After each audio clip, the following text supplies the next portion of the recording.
Welcome to the Weekend Well, the place you come to intentionally create space each weekend to focus on your personal wellness goals for the coming week. Now, I hope that you already have your coffee or your tea and that you're ready to just settle in and consider another layer of wellness together. As a reminder, the word well has a variety of connotations. It can mean doing something with excellence or with a high degree of proficiency, doing it well. It can mean drawing something out like water. It can also mean every facet of our health, emotionally, spiritually, physically, relationally, and financially. All of these meanings are important if we are to truly come to live in wellness. February is Heart Health Awareness Month, and most people are focused on the physical aspect of this. However, there is so much more going on than what's just happening in our physical bodies. In fact, 90% of illness can be traced back to stress or an emotional imbalance, even an arguably spiritual issue in the body.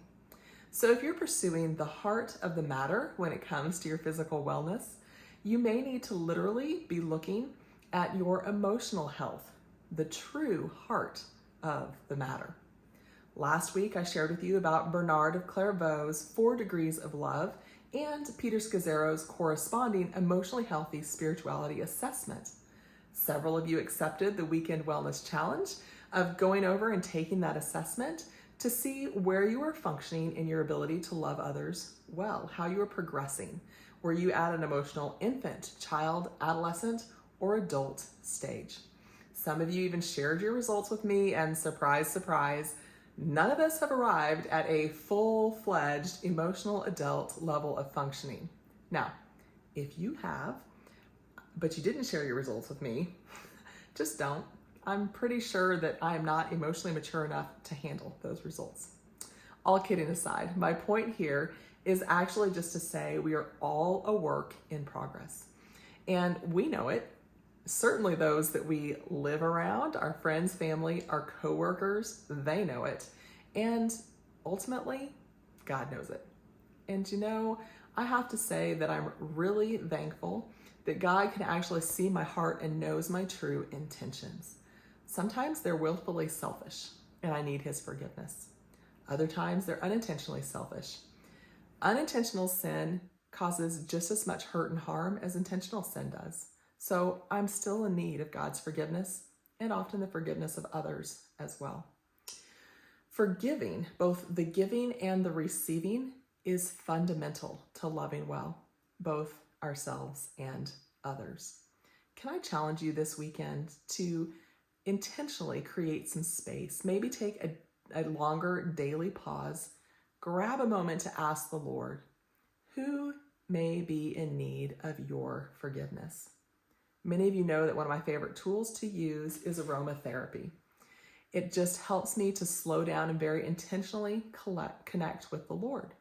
I believe in sovereign and omnipotent God to the exclusion of any coincidence. It is not a coincidence that fragrances awaken spiritual connections. It is by God's design, by His created order. So I choose to start each day, each of my daily pauses, with about 2 minutes of aromatherapy.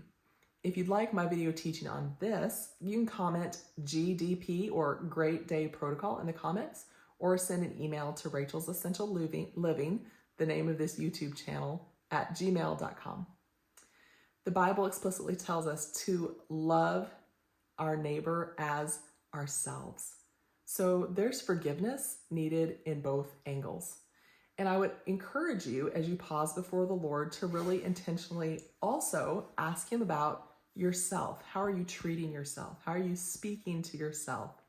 As one of my good friends said to me a few weeks ago, would I let someone else talk to my friend, the way that I talk to me? Do I use kind words? Am I gentle? Even when I do an intentional or unintentional sin, am I gentle toward myself? I would encourage you to even contemplate that.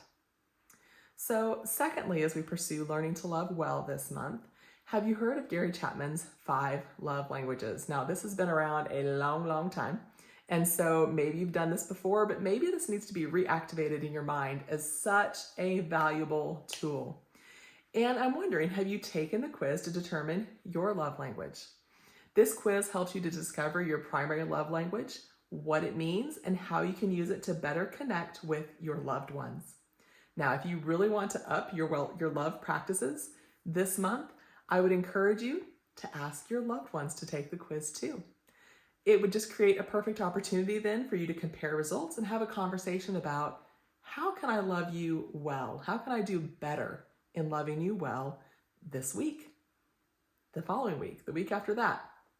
So use that quiz just as an on-ramp for a very valuable conversation with those who are important to you.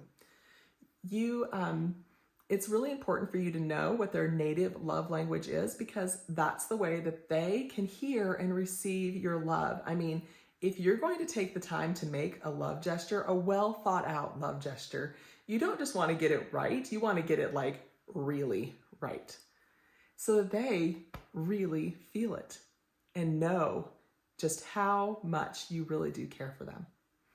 Maybe you're estranged from a loved one, like say maybe a child or a friend. You can use this tool to just picture them in your mind, how they would typically respond, and take the quiz on their behalf.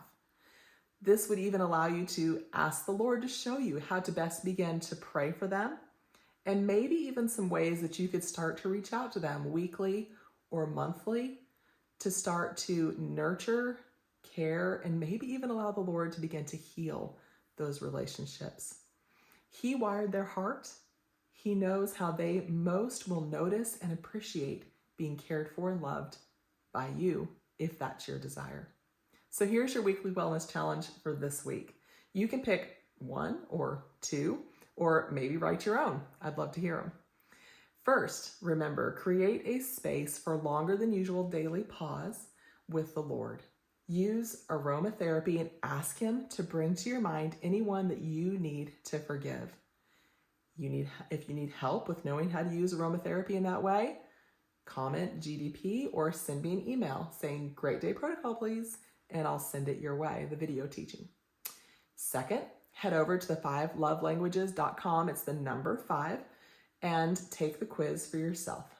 Ask your loved ones to take the quiz and share your results with each other. You can use the quiz as an on-ramp for a fantastic discussion to better understand how each of you best receives love, and to have a conversation about how you could do that for them this week. Maybe even grab a 3x5 card and write your love languages on one side, theirs on the others. You can each have one. You can leave it someplace that you'll remember, you'll notice it, and it'll be a reminder to continue to love with intentionality this week. Maybe on the fridge, maybe on your bathroom mirror, maybe on your nightstand, maybe it's in your car, so that when you're there, you can remember, shoot them a quick text. Just depends on what their primary or native love language is. Oh, my friend, I hope that you've been growing in knowing how to love well this month. And I'll see you next weekend for the Weekend Well.